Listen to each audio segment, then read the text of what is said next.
அன்பிற்கினிய நண்பர்களுக்கு அடியேன் நாகராஜனின் வணக்கம். நண்பர்களே, நாம் கம்ப ராமாயணத்தை படித்து கொண்டிருக்கிறோம். சென்ற பகுதியில் அயோத்தியா காண்டத்தின் இறுதி பகுதியை பார்த்தோம். தற்போது ஆரண்ய காண்டத்தை ஆரம்பித்திருக்கிறோம். ஆரண்ய காண்டம் என்றால் என்ன? ராமனுக்கு அரசுரிமை மறுக்கப்பட்டு கானகம் சென்று வாழும்போது ஏற்பட்ட இந்த கானக வாழ்வை குறித்து எழுதப்பட்டதால் இது ஆரண்ய காண்டம் எனப்பட்டது. ஆரண்யம் என்றால் கானகம், வனம், காடு என பொருள்படும். ஆரண்ய காண்டம் மொத்தம் 13 படலங்களை கொண்டுள்ளது. இதில் முதல் படலம் பிராதன் வதைப்படலம். அதாவது கானகத்தை அடைந்த ராமன் அறிவும் ஆசாரமும் மிக்க தவசிகளின் விருந்தினனாய் தங்கி வந்தான். அத்திரி முனிவர் என்பவரின் குடிலில் அவர் அவனுக்கு நல் விருந்து அளித்தார். அவருடைய பத்தினியாகிய அனசூயை சீதையிடம் சொந்த மகள் போல் பந்தம் காட்டினாள். சீதைக்கு அணிகலன்கள் ஆடையும் தந்து தங்க பதுமை போல் அலங்காரித்தார். இது பற்றிய கம்பன் பாடல்: அன்னமா முனியோடு அன்று அவன் உறைந்து அவனரும் பல்னி கற்பின் அனசூயை பணியால் அணிகலன் துண்ணு தூசின் நோடு சந்து இவை சுமந்த சனகன் பொன்னோடு ஏகி உயர் தண்டக வனம் புகுதலும். அன்னமா முனியோடு என்றால் அந்த மாட்சிமை பெற்ற முனிவருடன் அன்றைய பொழுது அவன் உறைந்து ராம லக்குவ சீதை ஆகியோர் அவ்வுரையிலில் தங்கியிருந்து அவனரும் பண்ணி அம்முனிவரின் அரிய சிறப்புடைய மனைவியாம் கற்பின் சிறந்த அனசூயை என்பவளின் பணியால் கட்டளைப்படி அணிகலன் அழகிய நகைகளும் துண்ணு தூசினொடு பொருந்திய ஆடைகளும் சந்தனமும் இவை ஆகிய இவற்றை சுமந்த தாங்கி ஏற்ற சனகன் பொன்னொடு சனகனுடைய மகளாகிய சீதையுடன் ஏகி அவ்விடம் விட்டு சென்று உயர் தண்டகவனம் புகுதலும் சிறந்த தண்ட காரியத்தில் புகுந்தனர் என்று கம்பன் சொல்கிறார். கானகத்தில் பயணத்தை தொடர்ந்த போது சீதையை விராதன் எனும் பூதம் விழுங்குவதற்காக கரம் பற்றி விண்வழியை இழுத்துச் சென்றது. ராம லக்குவர் அவனை எதிர்த்து பல விதங்களில் போரிட்டு அவன் மேல் ஏறி அவனை தோள்களை வெட்டி அந்த வெட்டிய பாகத்தை குழி தோண்டி மண்ணில் புதைத்தனர். மண்ணில் விழுந்ததும் அவன் தேவ கந்தர்வனாய் மாறி காட்சி அளித்தான். ராமன் திருவடி தீண்டப்பட்டதால் அவனுக்கு சாப விமோச்சனமும் கிடைத்தது. தனது நன்றி உணர்வை வெளிப்படுத்தும் பொருட்டு ராமனை புகழ்ந்து அவன் பாடுவதாக கம்பன் இயற்றிய பாடல்கள் இவை. கம்பன் ராமகாவியம் படைத்த இறைவனுக்கு அர்ப்பணித்தவை போன்று அமைந்துள்ளன என்றால் மிகையன்று. பாடல்: வேதங்கள் அறிகின்ற உலகு எங்கும் விரிந்தன உன் பாதங்கள் இவை எண்ணின் படிவங்கள் எப்படியோ ஓதம் கொள் கடல் அன்றி ஒன்றினோடு ஒன்று ஒவ்வா பூதங்கள் தொறுமுறைந்தால் அவை உன்னை ஒருக்குமோ. வேதங்கள் அறைகின்ற உலகு எங்கும் விரிந்தன உன் பாதங்கள். வேதங்கள் சொல்கின்ற எல்லா உலகங்களிலும் பறந்து உள்ளன உன்னுடைய திருவடிகள். இவை எண்ணின் படிவங்கள் எப்படியோ. இவைதாம் என்றால் உன் திருவடியின் மற்ற உறுப்புகள் எவ்வாறு அமைந்துள்ளனவோ, அதாவது உன் திருவடிக்கே இவ்வளவு மகிமை என்றால் உன்னுடைய மற்ற உடல் அங்கங்களுடைய மகிமை எவ்வாறு அமைந்திருக்கின்றதோ. ஓதம்கள் கடலன்றி நீர் கொண்ட கடல் இல்லாமல் ஒன்றினோடு ஒன்று ஒவ்வா பூதங்கள் தோறும் உறைந்தால் ஒன்றுக்கொன்று முரணாக உள்ள மற்ற பூதங்களில் நீங்கி நீ தங்கியிருந்தால் அவை உன்னை பொறுக்குமோ? அப்பூதங்கள் உன்னை தாங்கும் வலிமையுடையன ஆகுமோ? ஆகாது என்று சொல்ல வருகிறார். அடுத்த பாடல்: கடுத்தகராம் கதுவ நிமிழ்கை எடுத்து மெய்கலங்கி உடுத்த திசை அனைத்தினும் சென்று ஒளி கொல்ல உருதுயரால் அடுத்த பருந்தனி மூலத்து அரும்பரமே பரமே என்று எடுத்த ஒரு வாரணம் அழைப்ப நீயோ அன்று ஏன் என்றாய். கடுத்த கராம் கதுவ அதாவது கோபித்த முதலை, அதாவது முதலை தன் காலை பற்றி கொள்ள ஒரு வாரணம் உருதுயரால் நிமிர்கை எடுத்து கஜேந்திரன் என்னும் ஒரு யானை தனக்கு ஏற்பட்ட மிக்க துன்பத்தால் துதிக்கையை மேலே தூக்கி எடுத்துக்கொண்டு மெய்கலங்கி உடுத்த திசையை அனைத்திலும் சென்று ஒளிகொள்ள உடல் தளர்ந்து சூழ்ந்த திக்குகளில் எல்லாம் தான் பிளிரும் ஒளி சென்று அடைய அடுத்த பெரும் தனிமுலத்து அரும்பரமே பரமே எல்லா பொருள்களிலும் சென்று தங்கும் பெருமைமிக்க மூலப்பொருளான அரிய பரம்பொருளே பரம்பொருளே என்று எடுத்து அழைப்ப என்று குரல் எடுத்து கூப்பிட நீயோ அன்று ஏன் என்றாய், நீதானே அன்று ஏன் என கேட்டு அதன் பக்கம் சென்று துயர் நீக்கி காப்பாற்றினாய். ராமன் பரம்பொருள் என்பது இதில் குறிப்பிடப்பெறுகிறது. உடுத்த திசை என்றால் உலகம் தன்னை சுற்றி ஆடையாக அணிந்த திக்குகள் என்று பொருள். யானை அழைத்த கதை என்றால் இதனுடைய கதை பாண்டிய மன்னன் இழைத்த பிழையால் அகத்தியர் அவனை யானையாக சபித்தார். அது நாளும் 1000 தாமரை மலரை கொண்டு திருமாலுக்கு பூஜை செய்து வந்தது. தேவலன் என்ற முனியிட்ட சாபத்தால் கந்தர்வன் ஒருவன் முதலையாய் கிடந்தான் அந்த குலத்தில். அங்கே மலர் பறிக்க வந்த யானையை முதலை பற்றிட அது வருந்தி இறுதியில் ஆதி மூலமே என அழைக்க உடனே திருமால் கருடன் மேல் வந்து ஆழிப்படையால் முதலையை துண்டித்து யானையை முதலை வாயிலிருந்து விடுவித்தார். யானை மோட்சமும் முதலை பொன்னுலகமும் சேர்ந்தன. அடுத்த பாடல் புறம்காண அகம்காண பொதுமுகத்தின் அருள் நோக்கம் இறங்காத தாமரை கண் எம்பெருமான் இயம்புதியால் அறம் காத்தற்கு உனக்கு ஒருவர் ஆறும் ஒரு துணையின்றி கரங்கு ஆகும் எனத் தெரிய நீயேயோ கடவாய்தான். பொதுமுகத்தின் அருள்நோக்கம் இறங்காத தாமரைக்கண் எம்பெருமான், அதாவது நடுநிலையில் நின்ற அருட்பார்வை நீங்காத செந்தாமரை போன்ற கண்ணுடைய எங்கள் பெருமானே, புறம் காண அகம் காண ஒவ்வொரு பொருளின் உள்ளும் புறமும் கண்டு வியாபித்து அறம் காத்தற்கு தர்மத்தை பாதுகாப்பதற்கு உனக்கு ஒருவர் ஆறும் ஒரு துணை இன்றி, உனக்கு வேறு துணை தெய்வங்கள் எவரும் இல்லாமல் ஒரு திரு துணையும் கூட செய்யாமல் கரங்கு ஆகும் என தெரிய காற்றாடி போல சுற்றி திரிவதற்கு நீயேயோ கடவாய்தான். நீ தானே கடமைப்பட்டிருக்கிறாய். ஏம்புதி எனக்கு கூறுவாய்.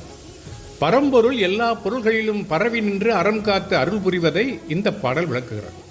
இறங்காத என்றால் முன்பின் தாழாத அறம் காக்க காற்றாடி போல் திரிந்த நிலையை, அதாவது முன் யானை காத்த நிகழ்ச்சியில் காணலாம். துணையின்றி அறம் காப்பதால் தருமத்தின் தனி மூர்த்தி ஆகிறான் இறைவன். புறமாகிய ஊனக்கண்ணாலும் அகமாகிய ஞான கண்ணாலும் காண என்பதாகவும் இதை உரை கொள்ளலாம். அடுத்த பாடல் ஓயாத மலரையனே அயனே முதலாக உளராகி மாயாத வானவர்க்கும் மற்றொழிந்த மண்ணுயிர்க்கும் நீயாதி முதல் தாதை நெறிமுறையால் ஈன்றெடுத்த தாயாவர் ஆவார் யாவரே தருமத்தின் தனிமூர்த்தி.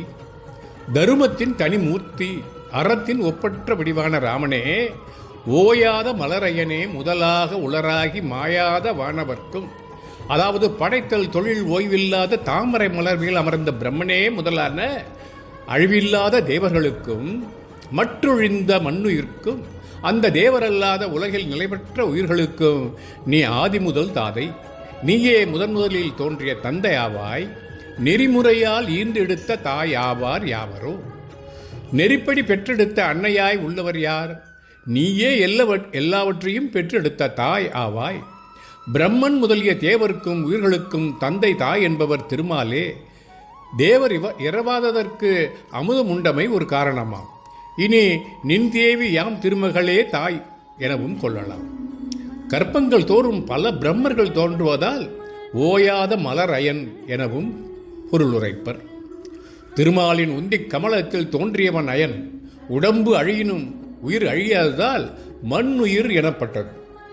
அடுத்த பாடல் நீயாதி பரம்பரமும் நின்னவே உலகங்கள் ஆயாத சமயமும் நின்னடியவே அயலில்லை.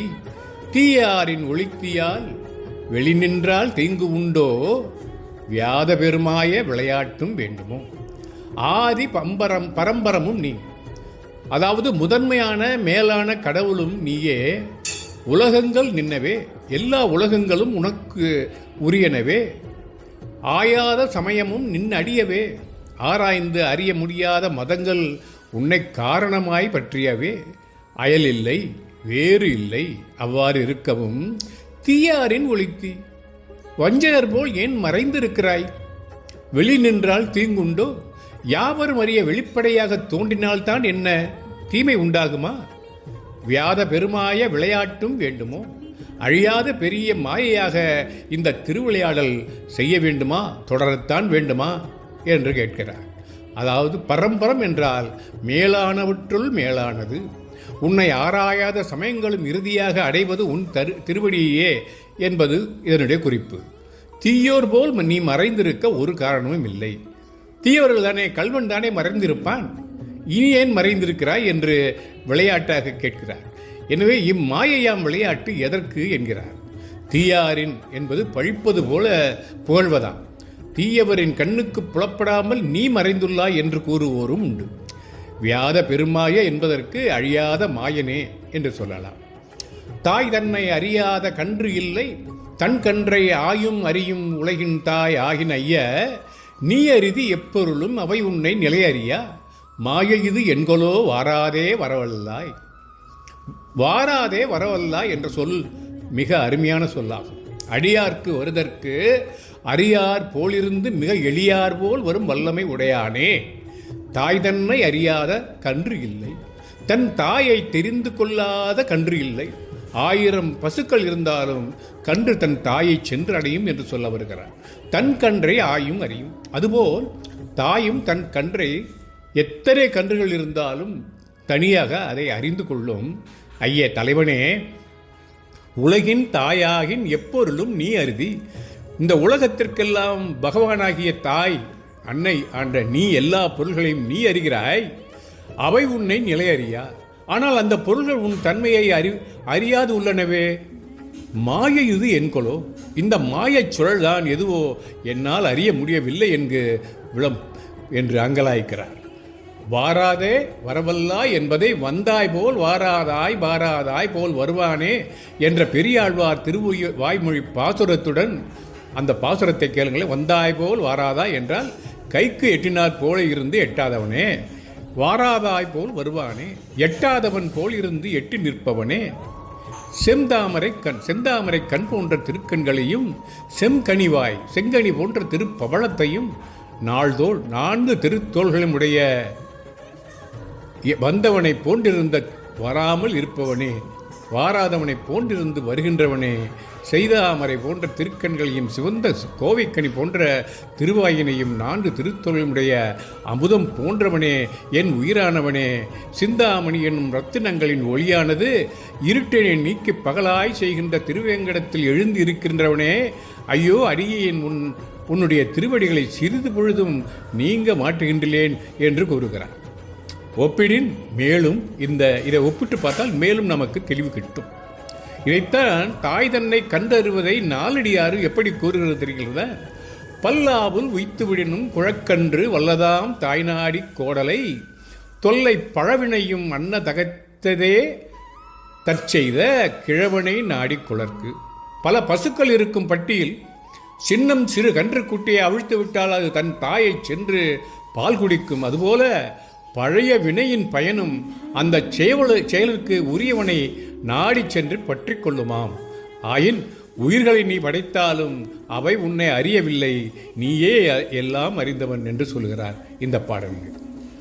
அரவு ஆகிச் சுமத்தியால் அயிலேற்றின் ஏந்துதியால் ஒரு வாயில் விழுங்குதியால் ஓரடியால் ஒளித்தியால் திரு ஆன நிலமகளை இஃது அறிந்தால் சீராளோ மறு ஆறும் துழாயளங்கள் மணிமார்பில் வைத்து வைகுவார். நீ திரு ஆன நிலமகளை அழகிய பூந்தேவியை அரவு ஆகிச் சுமத்தியால் ஆதிசேடன் எனும் பாம்பாகி தாங்கி நிற்கிறாய். அயிலேற்றின் ஏந்துதியால் வராக அவதாரத்தில் கூறிய உன் பல்லில் தாங்கியிருந்தாய். ஒரு வாயில் விழுங்குதியால் ஊழிக்காலத்தில் அப்பூமியை ஒரே வாயில் முழுதும் விழுங்கிவிட்டாய். ஓரடியால் ஒளித்தியால் திருவிக்கிரமாகி உன் திருவடிக்குள் மறைத்துள்ளாய் மறு ஆறும் துழாய் அலங்கல் மணிமார்பில் வைகுவாள் மனம் நிறைந்த திருத்துழாய் மாலை உடைய நின் அழகிய மார்பில் தங்கியுள்ள திருமகள் இதை அறிந்தால் சீராளோ இச்செய்திகளை அறிந்தால் உன்மேல் ஊடல் கொண்டு பெரும் கோபம் கொள்ள மாட்டாளா? கொள்வாள் அல்லவா? அதாவது திருமால் அரபானது புராண மரபு. நாகர்களிடையே நான் அனந்தன் என்பது பகவத்கீதை. நீல மணி போல் ஒளி வீசும் மார்பு அனந்தமா. தலைவன் பிற பெண்பால் சேரின் தலைவி சீர்வது அகப்பொருளில் விருந்துரைக்கப் பெறுகின்றது என்ற வகையிலே இந்த பகுதியை நிறைவு செய்கிறேன். இனி அடுத்த பகுதியில் இந்த காண்டத்தின் அடுத்த பகுதியை நாம் பார்ப்போம் என்று கூறி உங்களிடமிருந்து விடைபெறுகிறது நட்புடன் நாகராஜன்.